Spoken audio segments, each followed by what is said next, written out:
Hello and welcome to the AIGA Design Conference. I'm Brendán Murphy, Global Creative Director at Lippincott, and speaking to you today on designing for the human algorithm. I thought I'd start today with a little background, namely, who the hell am I and why should you listen? I'm the oldest of 5 kids, a small Irish family. My aunt, God bless her, had 12.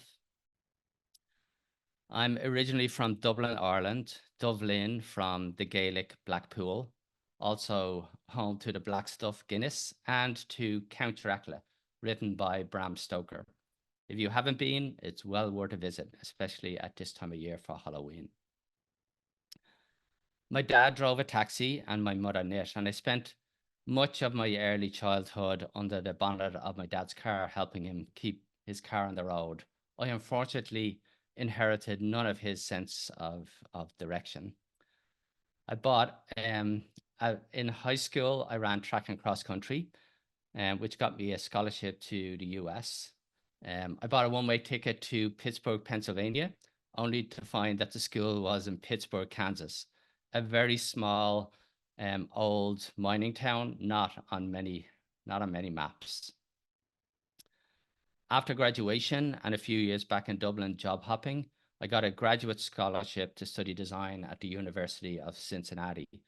The school is famous for many alumni, including Michael Barut, who offered me my first job in New York and briefly lost my portfolio, all handmade, and this was all pre-web.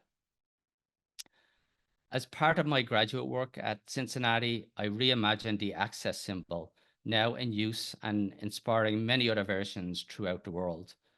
If we take a moment to examine the old symbol, we'll note a couple of things. Firstly, the term handicapped from the word cap in hand, also a euphemism for beggar, and a symbol drawn from the vantage point of society's distorted perceptions. Having raced alongside wheelchair athletes in Dublin and gone to school with many kids of all sorts of challenges, I propose that we free the symbol from the chair, or free the person from the chair, and celebrate their individual abilities versus disabilities.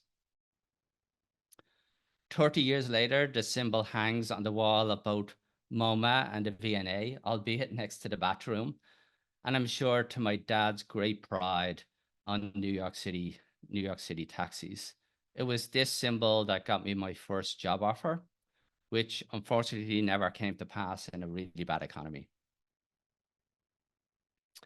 As part of the work, I also propose that we go a step further to a more abstract open door symbol, and perhaps one day society will get us there.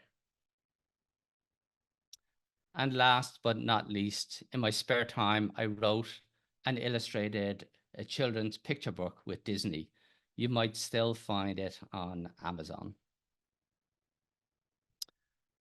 I started at Lippincott in 1995 as a junior designer, and Lippincott is the brand behind many famous, iconic, and impactful brands throughout the world, including Southwest Airlines, Starbucks, the Coca-Cola Wave, Duracell, and to my mother's great pride, the Irish airline Aer Lingus.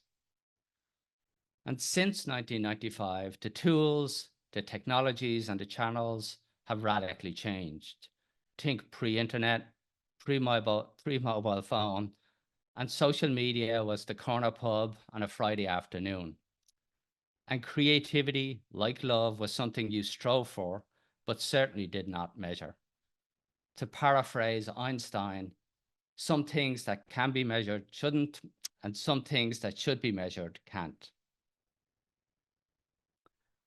The work and the world in which we live is constantly being measured. In the world that I grew up in, creativity was linked to craft, to skill, and taste. And performance marketing was your ability to tell a good story at a party or a friend's funeral. And today it can feel like we're living in the matrix, where everything is measured, leading to conformity and mediocrity. This drawing from my youngest son, Rowan, asks why he's stuck in a New York City office on a Saturday afternoon and not, as promised, over with the dinosaurs across the park. American artist John Baldessari came to the same realization years before him, questioning and evolving his own style of work. From our first breath, we're slapped, weighed, and measured, and all our lives we're encouraged to fit a particular mold. Our intelligence is measured not in creativity or athletic achievement, but in the ability to color inside the lines and to follow a particular set of rules. Standardized tests fit us into nice, tidy boxes and labels. We're told to stand in line, to sit up straight, to conform.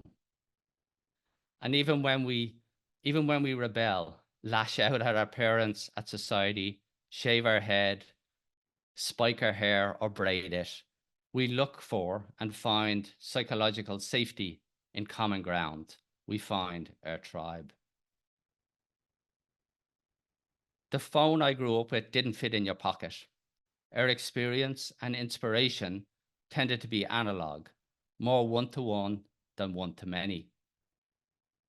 And Josh Duboff, an old colleague and friend of mine who writes for Vanity Fair, reminded me that our heroes hung on the walls above our beds, where we had private conversations with them in our own imaginary worlds.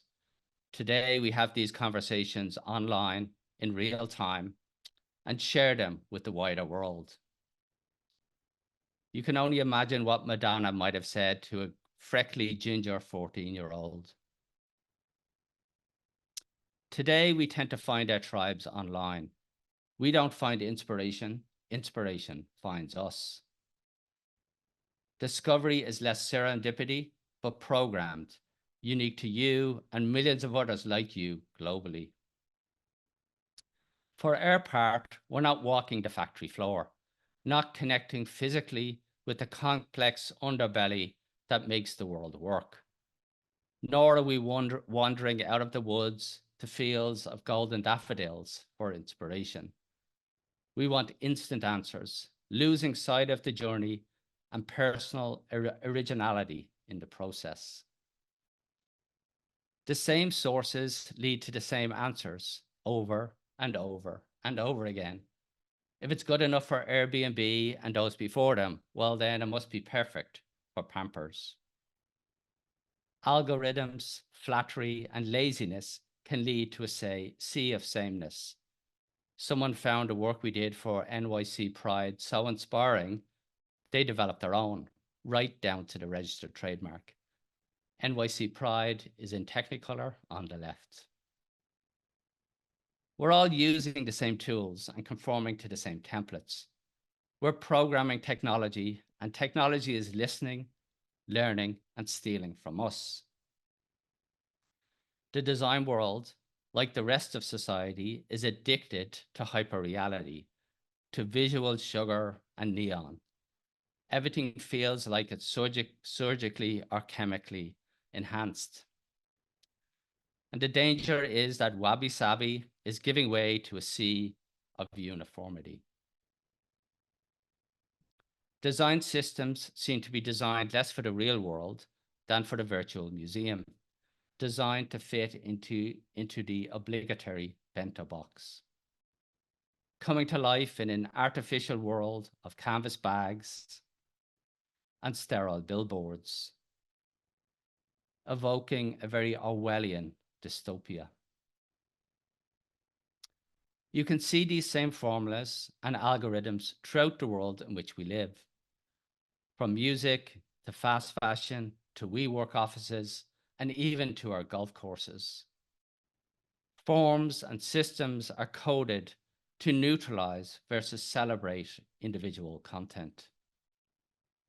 And we're all chasing and feeding off the same AdWords, writing not to inspire, educate, or evoke, but to provoke.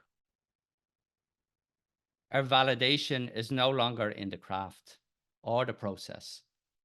We've ceded our measure of creativity to anonymous comments, thumbs, clicks, and awards. Let's take a moment to pause here. Read this quote by Daniel Dennett and swap religion for technology. It immediately applies to the tools and platforms that we consume today.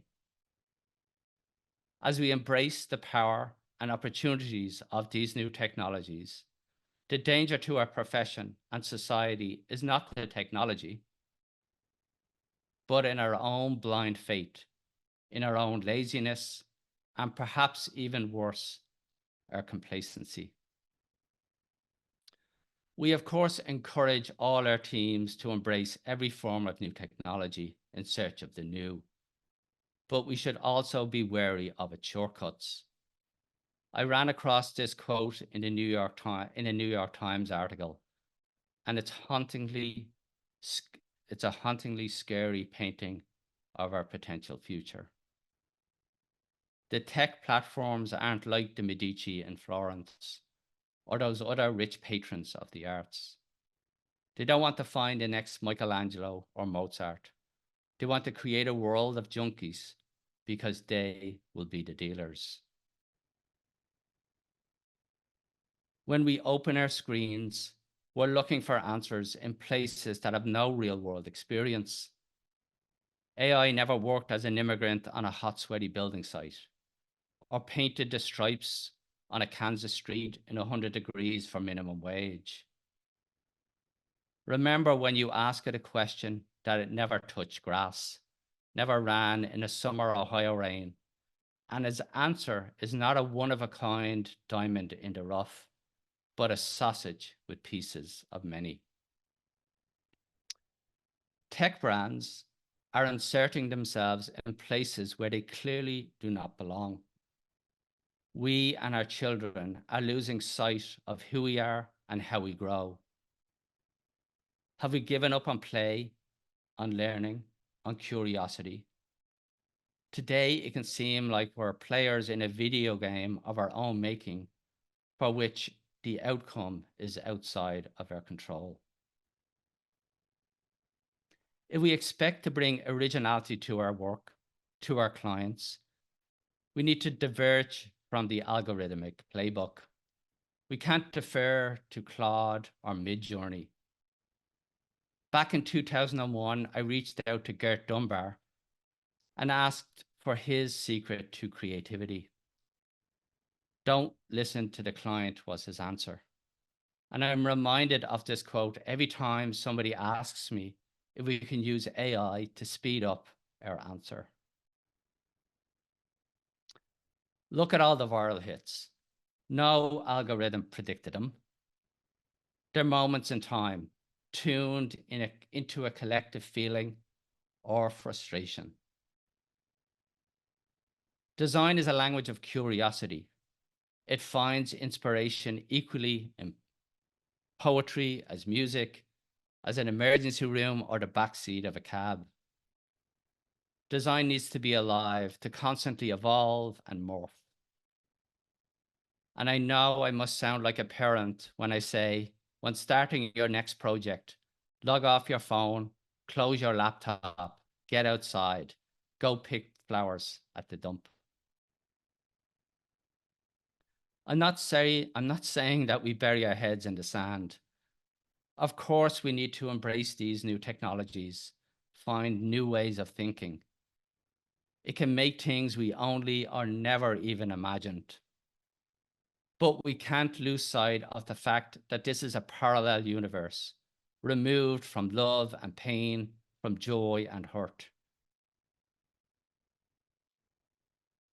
Let's take a moment to look at these three portraits. On the left, a very human moment captured from Humans of New York. In the middle, an illustration drawn by Paul Davis, exploring the attitudes of Americans and British toward each other. And on the right, an AI-generated portrait by Casper Jades. AI can create brilliant images, edit our dyslexic text. At its best, it encourages play and discovery. It can find cures, or hopefully find cures, to our worst diseases. and at its worst, manipulate our reality. Let's think about our relationship to content. Ennio Morricone talks about the notes not being important. It's what the composer makes of them. We're all using the same building blocks, he said, but we don't need to build the same house. Matisse, when he was creating his cut paper portraits later in life, played with both the positive and negative space, each with intentionality. We need to bring that same intentionality to play. We need to protect this time. Don't shortcut it with a doom scroll. So how does all this apply to branding? How do we break free of these artificial rules?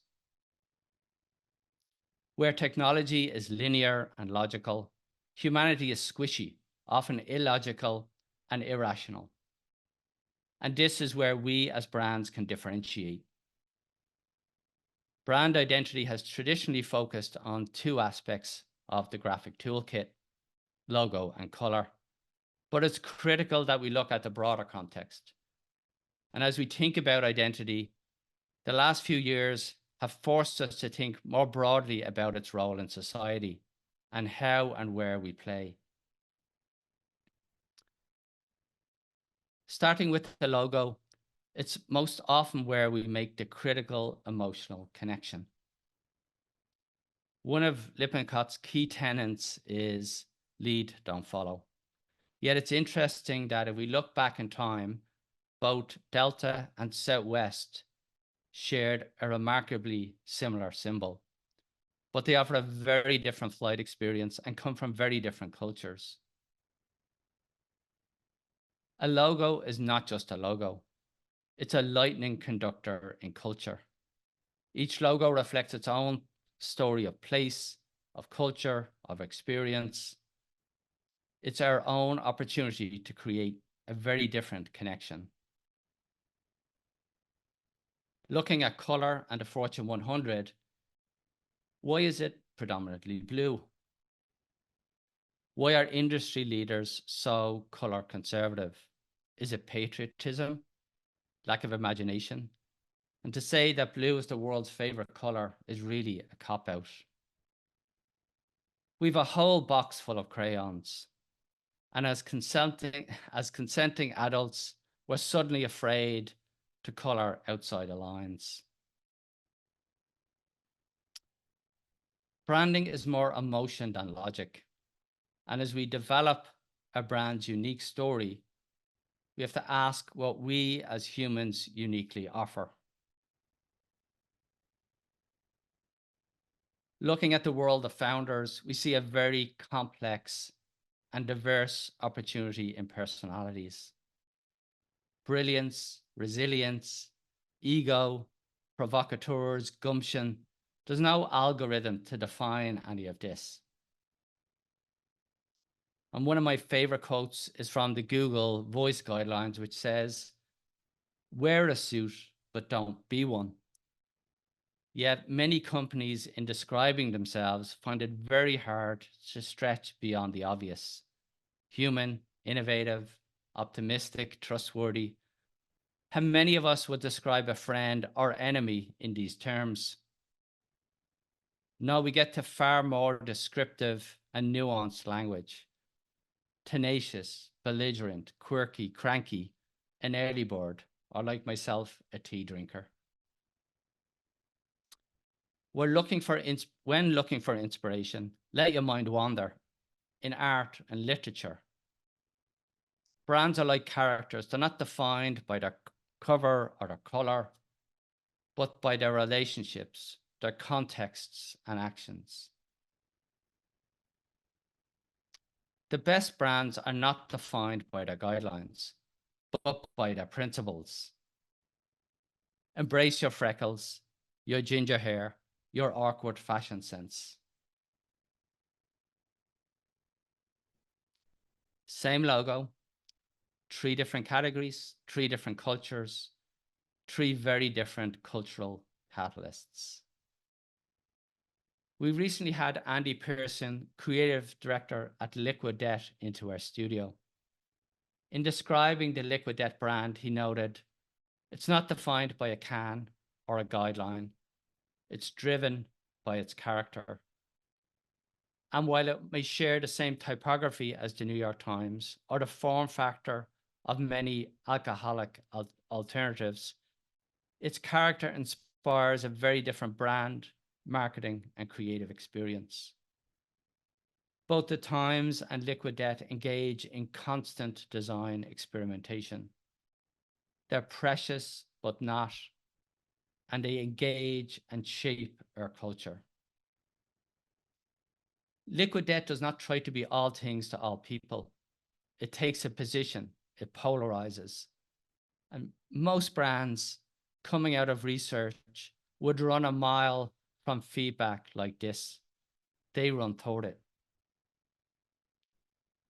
Again, two very iconic brands, both Irish, both sharing the same symbol, both embracing the same elements of Irish culture, but expressing it in very different ways.